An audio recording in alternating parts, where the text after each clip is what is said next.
नमस्कार दोस्तों, उपचुनाव के रण में राजनीति के युद्ध की तैयारी शुरू हो गई है। हालांकि उपचुनाव की तारीखों का ऐलान अभी नहीं हुआ है, लेकिन उपचुनाव के अलग अलग रणभूमि में राजनीति के दिग्गज और राजनीतिक दल अपनी अपनी बिसात समय से पहले ही बिछाने में जुट गए हैं।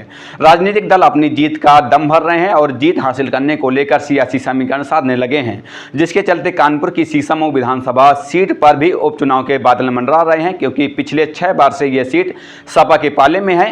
ऐसे में विपक्ष का किला भेदने के लिए बीजेपी हर संभव समीकरण पर अपनी नजर बनाए हुए है। वहीं अभी से शहर में अलग अलग वर्गों को साधने का काम शुरू हो गया है, जिसके चलते प्रदेश सरकार के दिग्गज मंत्रियों से लेकर शहर के तमाम बीजेपी नेताओं ने चाणक्य नीति पर काम करना शुरू कर दिया है और अपनी अपनी जमीन मजबूत कर रहे हैं, ताकि उपचुनाव के दौरान उनसे कोई चूक ना हो जाए।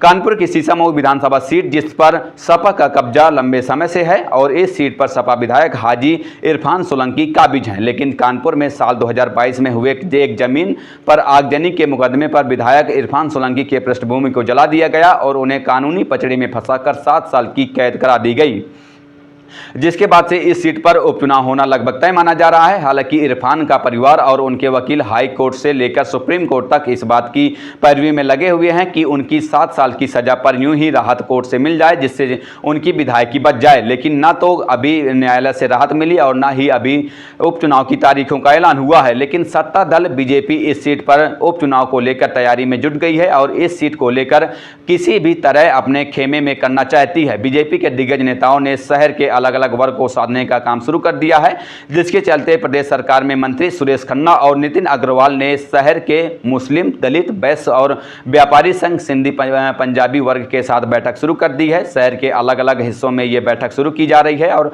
लोगों को इस बात के लिए तैयार किया जा रहा है कि उनकी पार्टी उनके साथ खड़ी है और उन्हें किस तरह से इस पार्टी से लाभ मिलेगा। सपा भी इस सीट पर अपनी तैयारी में जुटी हुई है। अगर इरफान सोलंकी को न्यायालय से राहत नहीं मिली तो सपा इस सीट पर विधायक इरफान सोलंकी की पत्नी नसीम सोलंकी को उपचुनाव में खड़ा करेगी। अखिलेश यादव ने कानपुर के सपा जिलाध्यक्ष को इसकी मंजूरी भी दे दी है। बहरहाल इस खबर पर इतना ही। आगे की जो भी अपडेट होंगी हम आप तक पहुंचाते रहेंगे। फिलहाल चलते हैं, मिलते हैं किसी नई खबर के साथ। तब तक के लिए बहुत बहुत धन्यवाद। जय हिंद, जय भारत।